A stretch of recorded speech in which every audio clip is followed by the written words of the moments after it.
Hello, welcome back to MacroLearning.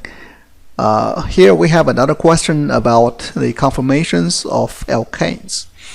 Alright, why would the dipole moment of 1,2-dichloroethane change as a function of temperature, as shown below? So here we see some data about temperature in Kelvin and dipole moment in dBi.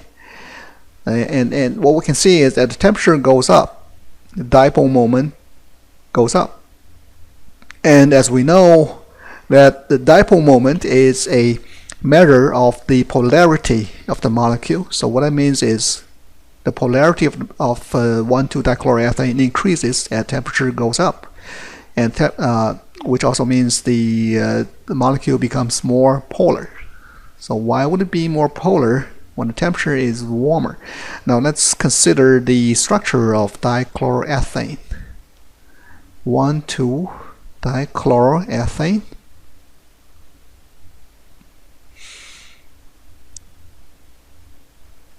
Okay, and so the hint that we have for this question is it's about the conformation of the molecule, the conformation.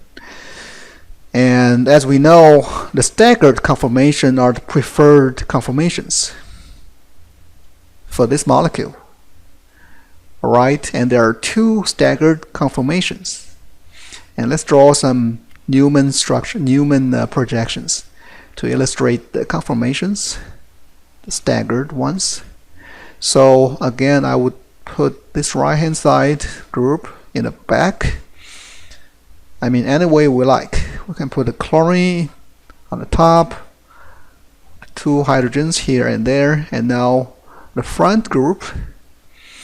One of the staggered conformation is where chlorine is in the opposite position as the other chlorine in the back, and here are the two hydrogens. And how do we get the other staggered conformation? We keep the back groups unchanged and we rotate the front ones by 120 degrees, either counterclockwise or clockwise. Let's do it clockwise. So if we turn it 120 degrees, this bond will have the chlorine, right? And then obviously the two hydrogens will be here and here, right? Okay, so what happens is this is the more preferred conformation of these two because it's the more stable one. It's the most stable one of all conformations because the two big chlorine groups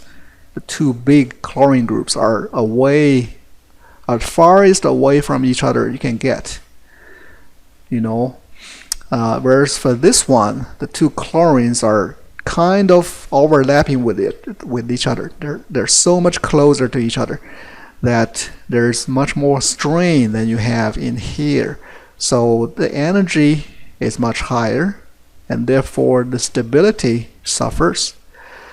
Okay, so this is the less stable conformation compared to this one here.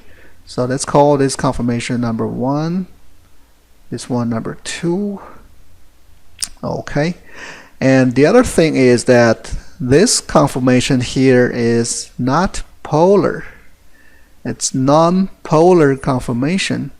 Why? Because the bonds, all the bonds are pointing to exact different directions.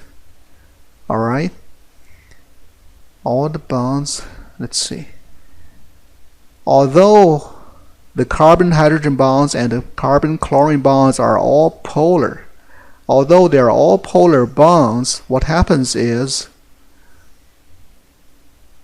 they cancel out each other. This one and this one cancel out each other, and so does this one, this pair, and this pair too. So the net result is that the entire conformation is non-polar. It's non-polar.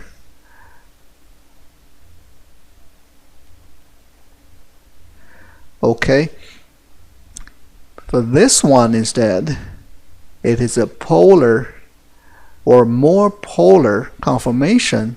That's because the bonds, the polarity of the bonds don't cancel out each other. They're not pointing to opposite directions, the same groups.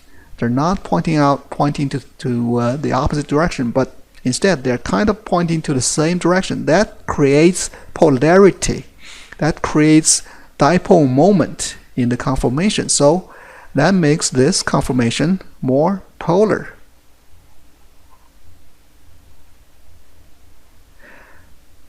And what happens is these two conformations can interconvert. What's that word? Could convert to each other. But at lower temperature, this conformation dominates. But as temperature increases, the proportion, there's a bigger proportion. How to say this? The proportion of the molecule existing in this conformation would increase as the temperature increases. Okay, because more temperature, higher temperature means more energy provided, and the molecule needs more energy to be converted to this less stable conformation. Okay, this is a higher energy conformation, so it favors higher temperature. So at higher temperature, the ratio of this conformation to this one will increase. So the result is that there is more, the proportion of the molecule that's more polar will gradually increase as you increase the temperature. So overall, the mixture of the two conformations will have a higher polarity at a higher temperature. So let's see, higher temperature causes the ratio of conformation 2 to conformation 1 to increase, and that means more polar, the ratio of more polar conformation to non-polar conformations also goes up, and overall the polarity goes up, and that's reflected in the increase in dipole moment as temperature goes up. So that's that. That way we can rationalize the increase in dipole moment of dichloroethane as function of temperature. Okay, so that's the answer to this question. Thanks for watching, and see you next time.